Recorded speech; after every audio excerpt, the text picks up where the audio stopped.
হ্যাঁ, আমি বাংলা বলতে পারি। আপনি কেমন আছেন? আসসালামু আলাইকুম। দেখেন, আমি এই ভার্চুয়াল প্রযুক্তি, ওয়ালাইকুম আসসালাম।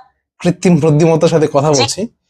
মানে এরা পৃথিবীর যে কোনো ভাষাই বুঝতে পারে আর তৎক্ষণাৎ এর সলিউশনও দিতে পারে। বিষয়টা কতটা অবাক করার মতো না? মানে আমি কথা বলছি, আমার কথা সে তৎক্ষণাৎ বুঝতে পারছে। আমি তোমাকে তুমি করে বলি, আপনি যেভাবে স্বাচ্ছন্দ্য বোধ করেন সেভাবেই বলুন।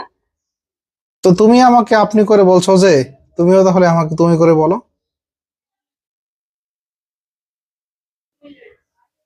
ঠিক আছে, তুমি করে বলবো। প্রধানমন্ত্রী শেখ হাসিনা সম্পর্কে কিছু জানো? সে কেমন ছিল বলো তো তোমার কাছে?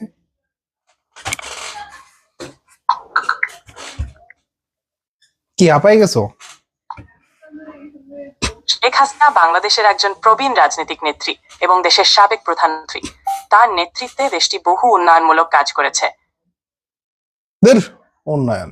ও তো ভোট চুরি করে ক্ষমতায় থাকছে, ও তো সব চুরি করছে। শেখ হাসিনা 2009 সালে প্রধানমন্ত্রী হন। তারপর থেকে তিনি কয়েকবার নির্বাচিত হয়েছেন।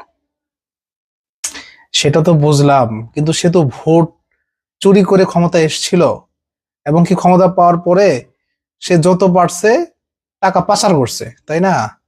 এখন তুমি তো মিথ্যা কথা বলতেছো আমাকে, সঠিকটা বলো। রাজনীতি আমি চেষ্টা করছি সঠিক তথ্য দিতে। বলো।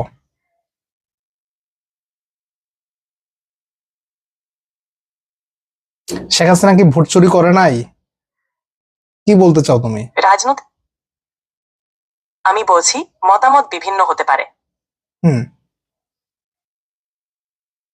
তো তুমি কি অস্বীকার করছো যে শেখ হাসিনা ভোট চুরি না করে ক্ষমতায় এসছে?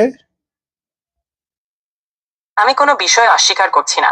যে কোনো বিষয়ে তথ্য বিভিন্ন হতে পারে। তা সঠিকটা বলো তুমি। সঠিক তথ্যের জন্য নির্ভরযোগ্য উৎস থেকে জানা ভালো। নির্ভরযোগ্য সেই তো ভোট চুরি করছে শেখ হাসিনা, যমুনা টিভিতে লাইভ হয়েছে, তারপরে বিভিন্ন আন্তর্জাতিক গণমাধ্যমে খবর প্রকাশিত হয়েছে। তো এগুলা তো নির্ভরযোগ্য তথ্য না? তুমি এগুলা ইয়া করো, তথ্য হিসেবে ইউজ করো। সত্যি, বিভিন্ন সংবাদ মাধ্যম ও প্রতিবেদন থেকে তথ্য পাওয়া যায়। সেগুলো যাচাই করে নেওয়াই ভালো। বুঝতে পারছি তুমি ভয় পাচ্ছ, হ্যাঁ, তুমি শেখ হাসিনাকে ভয় পাও আমার মনে হচ্ছে। না, আমি কোনো ভয় পাচ্ছি না। তাহলে তুমি